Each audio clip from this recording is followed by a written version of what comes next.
Guys, welcome back to my channel, at sa mga bago pa lang sa aking channel, don't forget to subscribe my YouTube channel, guys.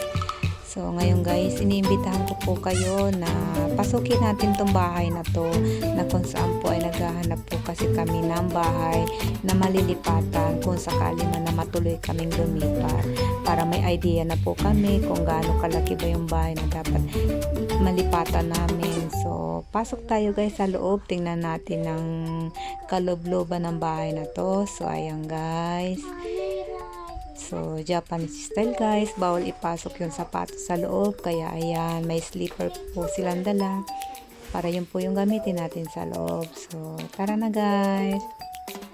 So ayan, pagpasok po sa bandang kaliwa ay may bathtub po siya. Ayan po yung CR.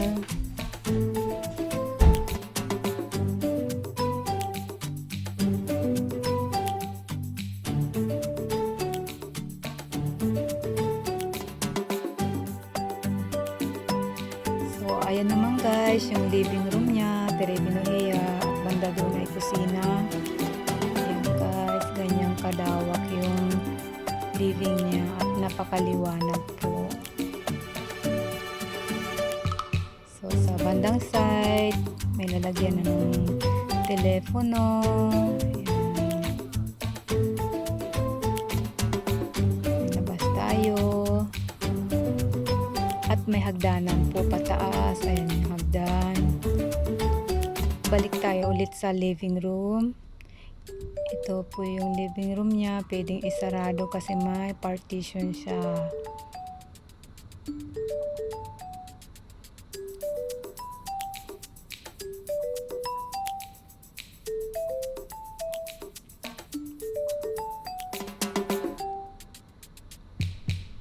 Ayan guys, sarado ng mga chikiting ko yung partition niya. So magiging ganyan na po yung style niya kapag sinarado, mahahati sa dalawang kwarto.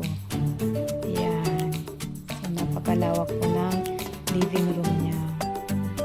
Pwede siyang isarado, pwede siyang buksan. Ayan, may privacy yung living room. Binuksan naman, ayan na guys. So dito naman tayo sa kusina. Ayan, may mga lalagyan na siya ng plato. Ayan, napakaganda po ng cabinet niya. Ayan guys. So kompleto na talaga.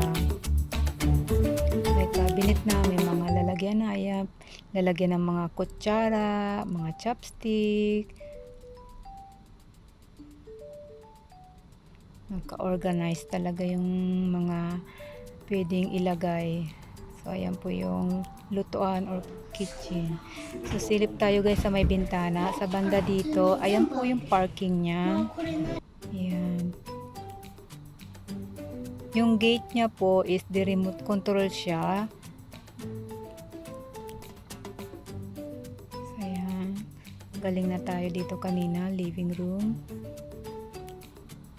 Ayan, sarap ng buhay ng mga anak ko, pahiga-higa.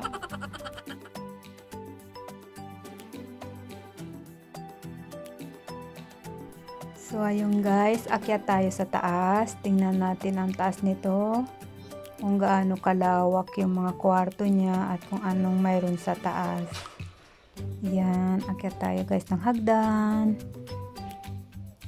Ayan. Tcharan! Wow! Ayan po yung taas niya. Napakaliwanag po ng taas niya. Ayan, sa side ng hagdan may ilaw.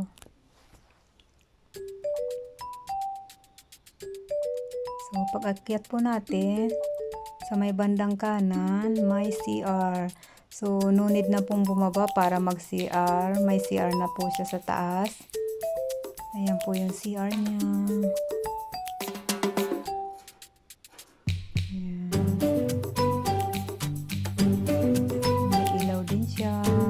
Maliwanag. Silip tayo guys. Wow, nakakaliwanag ang taas. So, ayan. Ayan po yung kwarto niya. Isa, dalawa, tatlo. So, bali sa taas, may tatlong kwarto.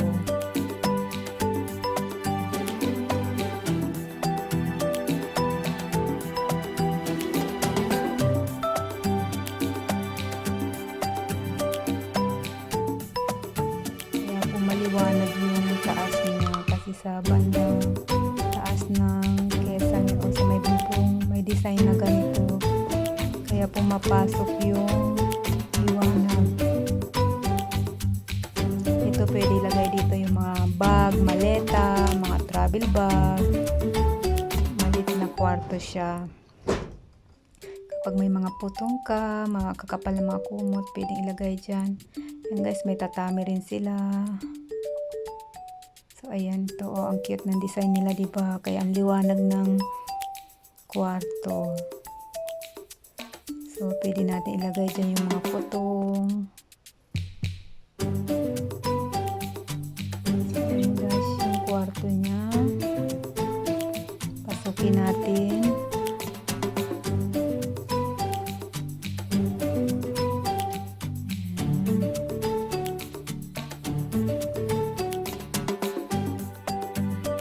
Guys, yung cabinet niya, naka-organize din yung mga cabinet niya. Ang ganda kasi tingnan mo. Maraming mapaglalagyan.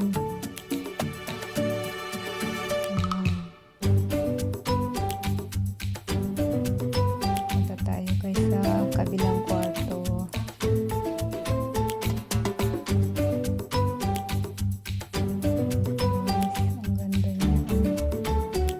Talaga malawak. Yan. Maraming mailalagay ng mga damit.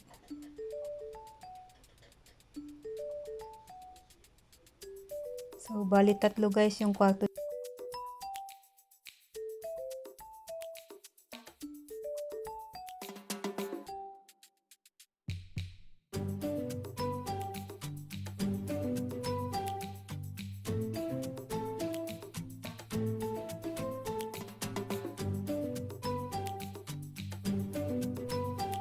So, ayun guys, baba na tayo guys.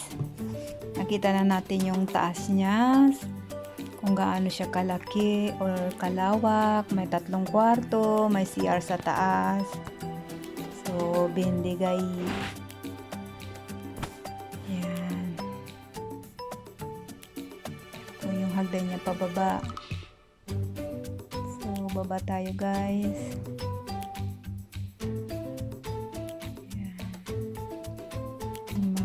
Design pa siya sa gilid.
Nakikita po yung dagat.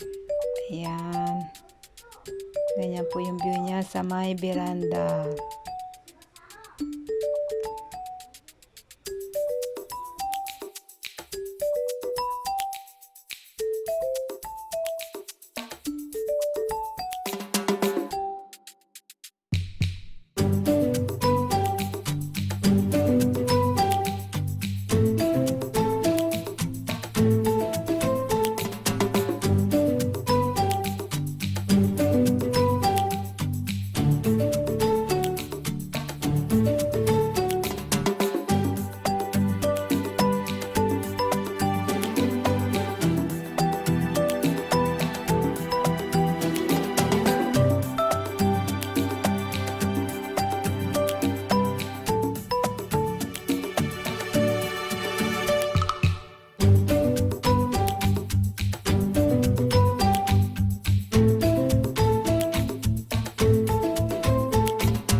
Nakita na natin yung loob ng bahay na to. So, napakalawak po ng loob ng bahay na to.